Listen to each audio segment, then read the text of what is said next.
নিজের ভালো থাকাটা নিজের কাছে রাখতে হয়, অন্যের হাতে তুলে দিলে তা অবহেলায় পরিণত হয়। স্বার্থপর হওয়ার জন্য অবশ্যই আপনাকে চালাক হতে হবে, কারণ বোকারা কখনোই স্বার্থপর হতে পারে না। সমালোচনা করা যতটা সহজ, কারো অবস্থানে গিয়ে তার কষ্টগুলো অনুভব করা ততটাই কঠিন। আর মানুষ তো সবসময় সহজ জিনিসটাই বেছে নেয়। তাড়াতাড়ি ঘুমানো এবং তাড়াতাড়ি ওঠা একজন মানুষকে সুস্থ, ধনী, জ্ঞানী করে তোলে। পৃথিবীর সবচেয়ে জটিল অঙ্কের নাম হলো জীবন।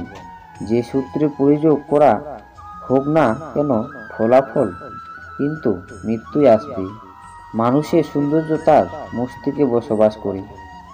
যা মস্তিষ্কের ভাবনা যতটা উন্নত, সে মানুষের হিসেবে ততটাই সুন্দর। বড্ড বেশি মন খারাপ হলে দুফুটো কেঁদে নিন, তবুও স্বার্থপরের কাছে কখনো নিজের মন খারাপের কষ্ট বর্ণনা দিতে যেও না। বিশ্বাস অন্যের উপর নয়, নিজের উপর রাখুন। হেরে গেলেও শান্তি পাবেন।